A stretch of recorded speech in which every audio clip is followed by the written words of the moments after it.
Hello friends, नमस्कार। Welcome back my channel target teacher job. मैं प्रियंका स्वागत करती हूँ आप सभी का आपके अपने चैनल टारगेट टीचर जॉब में।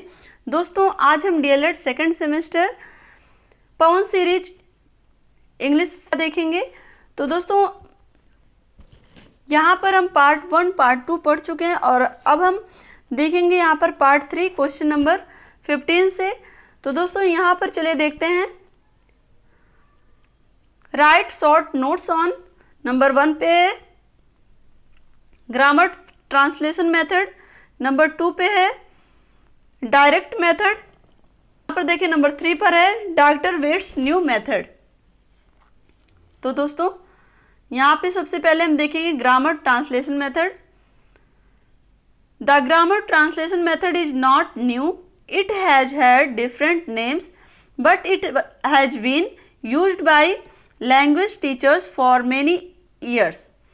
Earlier in this century, this method was used for the purpose of helping students read and appreciate foreign language literature.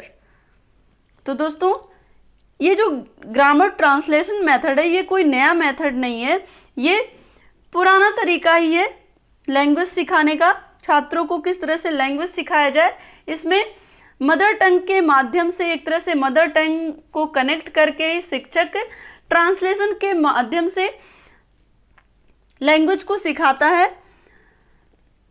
It was also hoped that through the study of grammar of the target language student would become more familiar with the grammar of their native language and that this familiarity would help them speak and write their native language better. Finally, it was thought that foreign language learning would help student grow intellectually.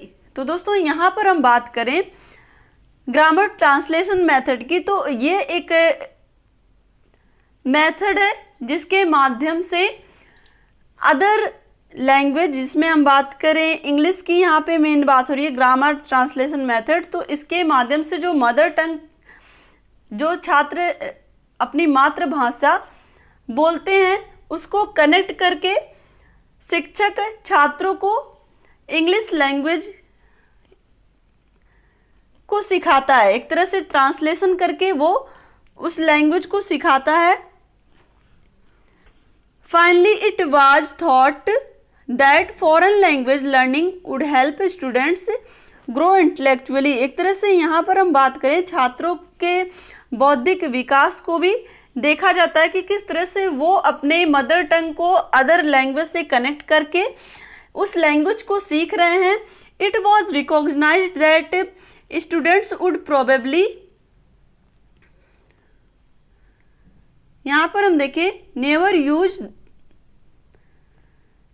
The target language but the mental exercise of the learning it would be beneficial anyway. तो दोस्तों, अगर हम बात करें यहाँ पे जो छात्र हैं वो तो अपने टारगेट लैंग्वेज को सीख ही रहे हैं, जो उनको अपने मदर टंग को कनेक्ट करके सीख ही रहे हैं। साथ ही यहाँ पर इनका मेंटल एक्सरसाइज होता है, वो चीज़ों को किस तरह से सीख रहे हैं, वो अपने बौद्धिक क्षमता का भी प्रयोग कर रहे हैं, अपने बौद्धिक शक्ति का भी प्रयोग कर रहे हैं अदर लैंग्वेज को सीखने में।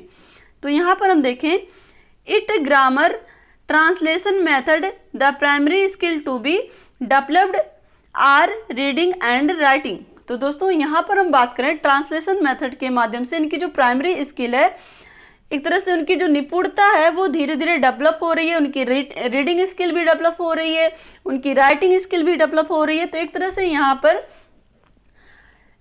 ग्रामर ट्रांसलेशन मेथड के माध्यम से उनकी जो स्किल है लिसनिंग, स्पीकिंग, रीडिंग, राइटिंग, ये चारों स्किल का उनका विकास होगा ग्रामर ट्रांसलेशन मेथड के माध्यम से।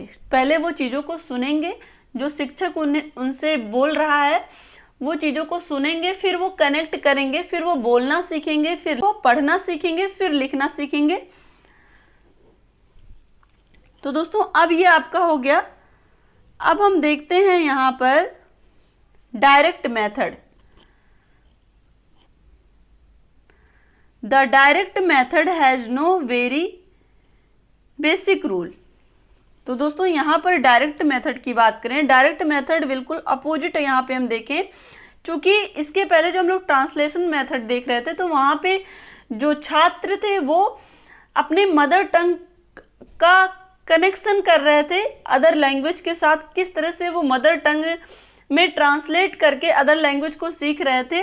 लेकिन यहाँ पर जो डायरेक्ट मेथड होता है इसमें नो ट्रांसलेशन इज अलाउड। यहाँ पे देखिए, in fact the direct method received its name from the fact that meaning is to be connected directly with the target language. यहाँ पे डायरेक्ट कनेक्ट करना है टारगेट लैंग्वेज को, यहाँ पे ट्रांसलेट नहीं करना है without going through the process of the beginning of language instructions. However the reading skill will be developed through practice with speaking. तो यहाँ पे प्रैक्टिस के माध्यम से, स्पीकिंग के माध्यम से अपनी रीडिंग स्किल डेवलप करेंगे। यहाँ पे वो डायरेक्ट मेथड इसीलिए कहा गया है क्योंकि यहाँ पर वो ट्रांसलेट करके नहीं चीज़ों को सीखेंगे, उस लैंग्वेज को ट्रांसलेट नहीं करना है। यहाँ पे वो चीज़ों को डायरेक्ट बोल करके पढ़ना सीखेंगे। क्लियर? आपका ये हो गया डायरेक्ट मेथड। अब हम देखें यहाँ पर दोस्तों, यहाँ पर अगर आपको कहीं भी कुछ भी दिक्कत हो तो कंफर्म करके आप कमेंट भी कर सकते हैं। अगर आपको कोई भी चीज़ क्लियर नहीं हो तो यहाँ पर इसके अलावा हम इसकी मेरिट डिमेरिट भी डिस्कस कर सकते हैं। तो दोस्तों एक बार आप इसकी मेरिट देख लीजिएगा, यहाँ पे ग्रामर ट्रांसलेशन मेथड की और डायरेक्ट मेथड की, क्योंकि कभी कभी मेरिट डिमेरिट भी पूछ लेता है। अगर आपको कहीं भी ना मिले तो फिर कमेंट करके हमें बताइएगा, हम आपको ये सारी चीज़ें ज़रूर प्रोवाइड कराएंगे। तो चलिए देखते हैं यहाँ पे doctor West's new method. Doctor West's new method is known after the name of its inventor doctor MP West. While teaching in a training college in Dhaka, he realized the direct method is inappropriate in Indian circumstances. तो यहाँ पर देखिए, direct method India के लिए, India की परिस्थितियों के लिए ये सारी चीज़ें अनुकूल थी। लेकिन यहाँ पर अगर हम बात करें, डॉक्टर वेस्ट ने जो न्यू मेथड अपने यहाँ के लोगों के लिए तैयार किया, यहाँ पे देखिए, he developed his own method of teaching English known as West new method. This method came into existence as a reaction to undue emphasises given to speech in direct method. तो जो भी इसमें इनडायरेक्ट मेथड में इनको जो भी चीज़ें नहीं सही लगी, उन्होंने इसको फिर से चेंज करके अपने तरीके से न्यू मेथड का निर्माण किया और इन्हीं के नाम पर ये डॉक्टर वेस्ट न्यू मेथड के नाम से ये चीज़ें जानी गई। तो दोस्तों ये सारी चीज़ें आशा करती हूँ कि समझ में आ रही होंगी आपको। अब हम देखेंगे न्यू क्वेश्चन है यहाँ पे। न्यू क्वेश्चन है, डिड्यूस द स्ट्रक्चरल अप्रोच।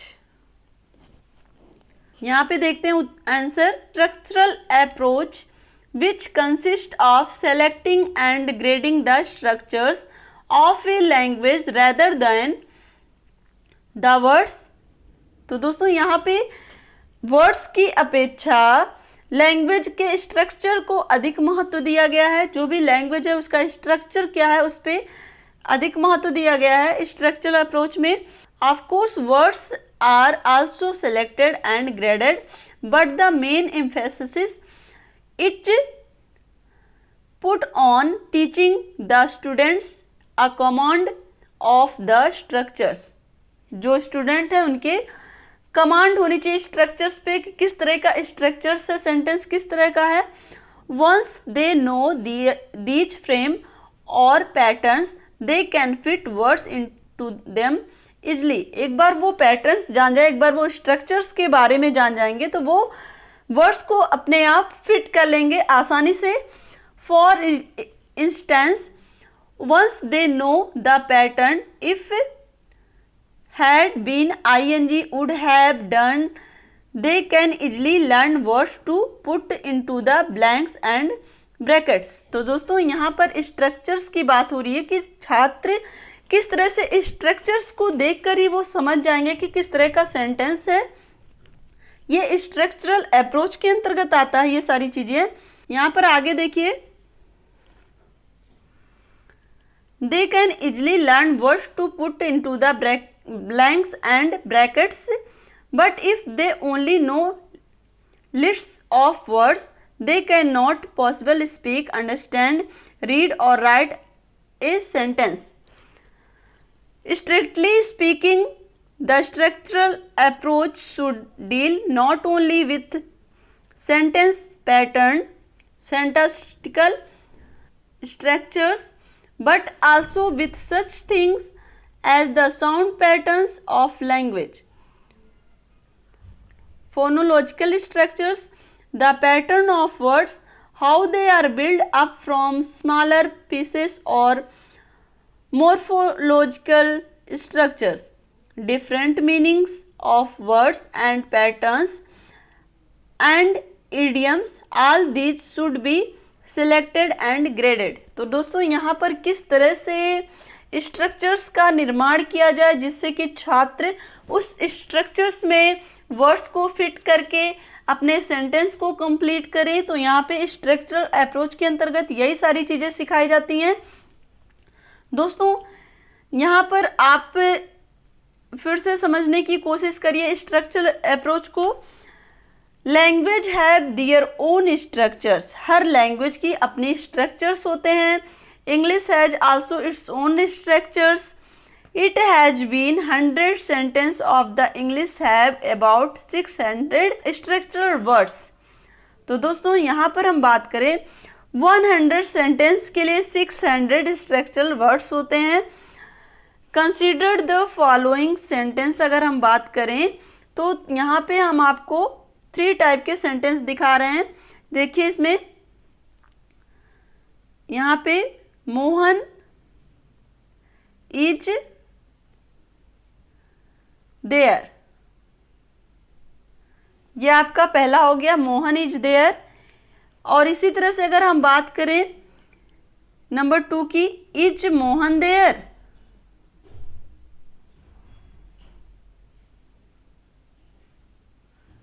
यहाँ पे आपका इज पहले आ गया और यहाँ पे एक सेंटेंस पे तीसरा हो जाएगा देयर मोहन इज।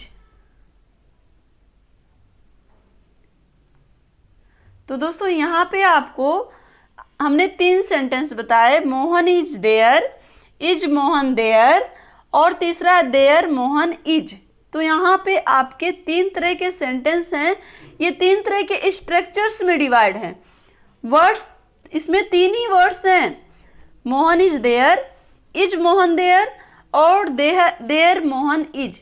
तो इस तरह के अगर हम देखें यहाँ पे 3 वर्ड्स दिए गए हैं। इन 3 वर्ड्स को स्ट्रक्चर्स के माध्यम से अगर हम रखें तो इनके अलग अलग मीनिंग निकल रहे हैं। समझ में आ रहा है? तो ये होता है स्ट्रक्चरल अप्रोच, जिसमें कई सेंटेंस को के जो वर्ड हैं उनको आप किस तरह से रखेंगे कि उनकी जो मीनिंग है वो अलग अलग हो जाएगी। ये आपको स्ट्रक्चरल अप्रोच के अंतर्गत सिखाया जाता है। लैंग्वेज जहाँ पे छात्र सीखेंगे लैंग्वेज, तो लैंग्वेज में वो किस तरह से अलग अलग वर्ड्स को स्ट्रक्चर्स के माध्यम से रखने पर वो लैंग्वेज में अलग अलग उसकी मीनिंग डिफाइन कर रहे हैं, इसके बारे में सीखते हैं। क्लियर दोस्तों? यहाँ पर हमने देखा आज इसके अंतर्गत grammar, translation method, direct method और डॉक्टर वेस्ट न्यू मेथड, और देखा हमने डिड्यूस द स्ट्रक्चरल अप्रोच। तो दोस्तों आशा करती हूँ कि ये दोनों क्वेश्चन आपको समझ में आए होंगे। तो और कमेंट के माध्यम से हमें जरूर बताइएगा कि आपको जो भी चीज़ें यहाँ पे समझ में ना आए और जो भी चीज़ें आपको आवश्यक हैं। इसमें कभी कभी मेरिट डीमेरिट भी पूछता है, डायरेक्ट मेथड इनडायरेक्ट मेथड की। तो आपको जहाँ भी जो भी दिक्कत हो वो कमेंट के माध्यम से बताइएगा और वीडियो को लाइक करके अपने दोस्तों के साथ शेयर कर दीजिएगा और अगर आप चैनल पर नए हैं तो प्लीज़ चैनल को सब्सक्राइब करके बेल आइकन बटन को ज़रूर प्रेस कर लीजिएगा, जिससे हमारे सभी वीडियोज़ की नोटिफिकेशन आपको मिल सके। तो हमसे जुड़ने के लिए थैंक यू सो मच। जय हिंद।